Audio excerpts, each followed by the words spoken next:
Fellowship of the Broken, Making Sense of 12-Step Recovery by Angelo.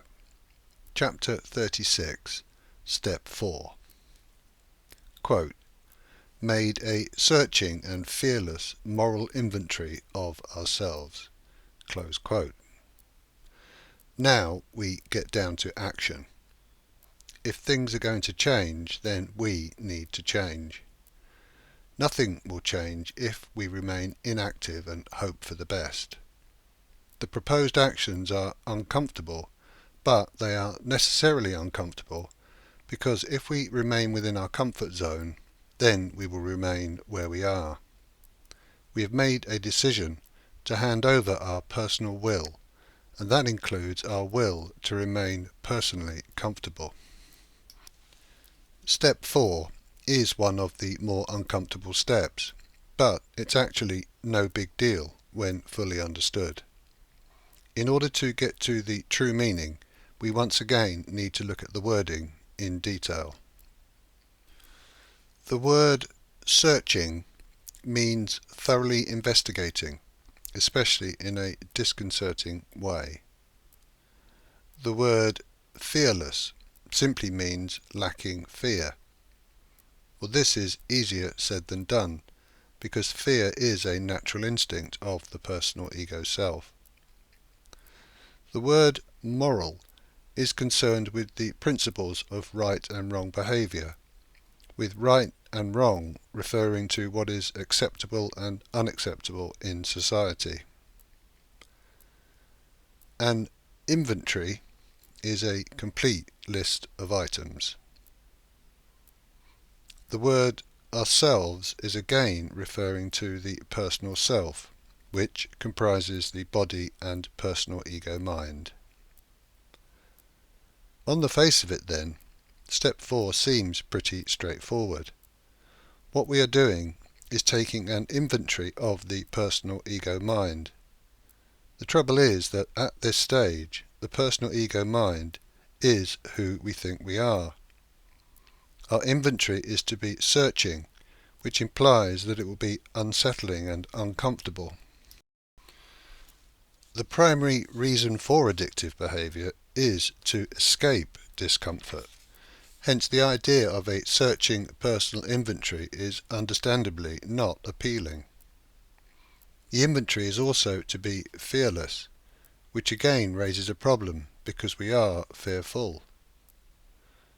The word courage means the ability to do something that is frightening. Courage does not imply a lack of fear, but instead requires us to push through fear. The idea is nicely summed up in the title of Susan Jeffers' best-selling book, Feel the Fear and Do It Anyway. We do need courage to do step 4, but we should take great comfort from those in the fellowship who have already been through it. Fear does have a purpose in the right context, but the fear of step 4 turns out to be irrational and self-serving. In truth, there is nothing to fear in having the humility to admit that we are human. Accepting that we are broken turns out to be the best thing possible. Brokenness has already caused us to seek help, to come to believe in a power greater than ourselves, and to make a decision to relinquish our personal self-will in favour of this power. The fact that the personal self does not want to do step 4 is irrelevant. We have handed over the personal will, and it is no longer in charge. The personal ego mind will obviously put up some resistance, but such resistance is to be ignored. If we find that the resistance is too strong, then we obviously need to go back to step 3, because by now we are supposed to have made a decision to surrender self-will. Addicts tend to be very ashamed of their past behaviour, so it's very important to comprehend that the traits of an addict are no different from any other human. I've already mentioned these attributes twice before, but we need to look at them again here, because this list is really what step 4 is all about. The attributes will vary in intensity from one individual to the next, but they are all present in each of us. They are present even if we do not want to admit it to ourselves. They are present because they are the natural consequence of consciousness limiting itself and condensing into an individual human mind and body. It does not matter who we think we are or what we think we have done. When we do step 4, we will all end up revealing exactly the same list of traits. I try to reassure those who I'm sponsoring that step 4 is not intended to be a humiliation or a grovelling admission that we are bad people.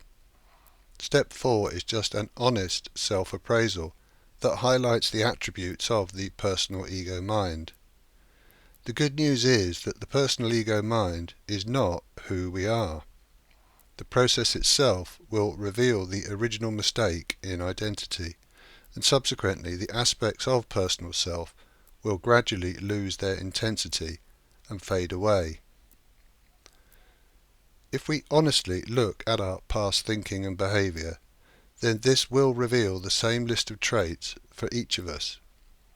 These attributes of the personal ego mind, in alphabetical order, include anger, criticism, dishonesty, disrespect, doubt, envy, gluttony, greed, hate, intolerance, impatience, jealousy, judgment, lust, pride, resentment, selfishness, self-condemnation, self-doubt, self-importance, self-justification, self-pity, self-righteousness, self-seeking, sloth, suspicion, thoughtlessness, and worry. All of these arise from self-centered fear, which in turn is caused by the belief that we are only the personal self. It really is that simple. The belief in the personal self is the root cause of all suffering, including addiction. If we cut this root, then the whole self-constructed clump of stinging nettles will slowly wither away. We will no longer be stinging ourselves or others. Something far more beautiful will emerge in its place. The process of undertaking personal inventory, as suggested in the Big Book, is relatively straightforward. The primary focus of our attention is to be on 4 key areas, although other areas may also be explored if helpful. The 4 suggested areas are resentments, fears, intimate relationships, and harms done to others. The methodology for each of the areas is broadly the same. Taking resentments as an example, first we compile a list of all people, institutions or principles against which we have a resentment. Secondly, we specify what the exact resentment or resentments are that we have against each item on the list. Thirdly, we look at the actual cause of the resentment by identifying which part of the personal self is being impacted. Finally, we set aside what actually may have happened and focus instead on how our human characteristics may have aggravated the situation and how our reaction could have been different. What emerges in practical terms is equivalent to a spreadsheet with 4 columns and as many rows as are required. This is repeated for each of the 4 areas. In addition to the Big Book guidance, there are resources available online that provide the documents to complete and also lists of suggested items to look at. Some sponsors prefer the format of a life story in order to identify the traits. Most prefer the Big Book method. Others do both. The important thing in all of this is to identify the list of human attributes that are causing all of the trouble, and to realize that all of this is happening due to the strong attachment to personal identity. It is the human part of the human being that is problematic, and we are not just human. The solution is to increasingly become the being. These aspects of human nature are sometimes referred to as our shadow self.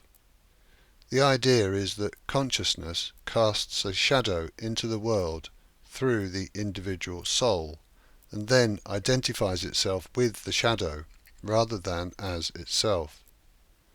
The shadow contains all of the negative traits listed above, and the shadow identity behaves in accordance with its own nature. It tries to deny its own thinking and behavior, and creates a mask of persona to hide behind. This identity will persist until the shadow is acknowledged and embraced. Once this happens, then the shadow is not only seen to be the problem, it is also finally perceived to be just a shadow. And we know that shadows are not real. Shadows arise when light is blocked by an object. The shape of the shadow will be influenced by the object, but will also vary according to the direction and intensity of the light. The shadow is illusory and is dependent upon the light.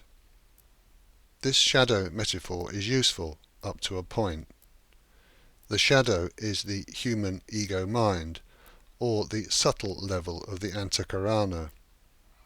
The object is the soul or the causal level, and the light is consciousness. The light of consciousness shines through the lens of antakarana and produces a human shadow, which is assumed to be the personal self. This personal identity is reinforced by the resulting personal experiences and by the fact that all humans make the same assumption. This is the mistaken identity that causes personal suffering.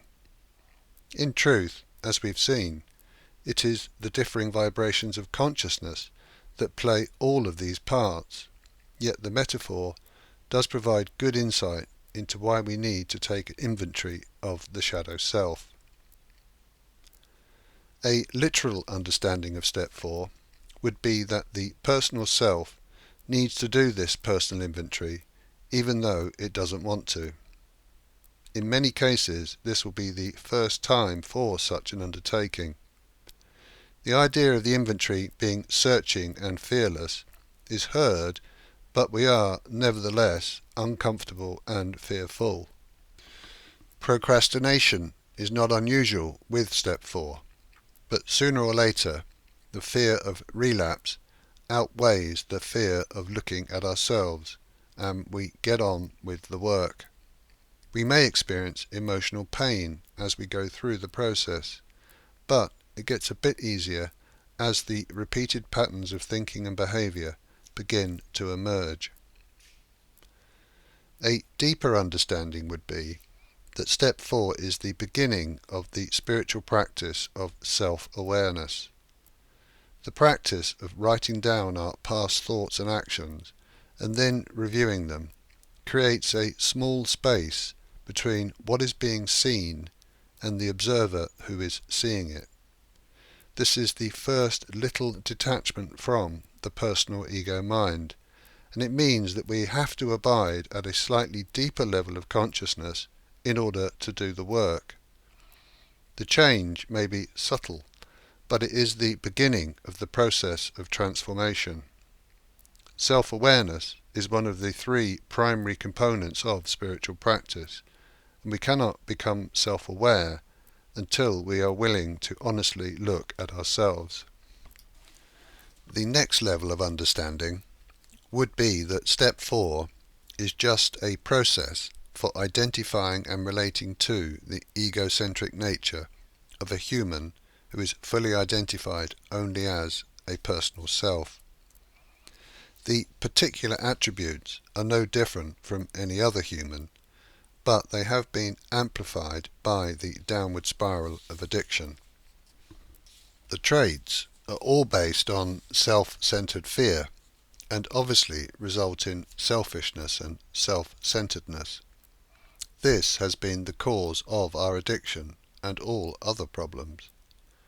The humility to see and accept this brokenness provides the willingness for further action and change. We may even begin to have some compassion for ourselves because we didn't know then what we know now. We may start to see that being engaged in this process of recovery is a tremendously positive thing to do rather than a necessary burden.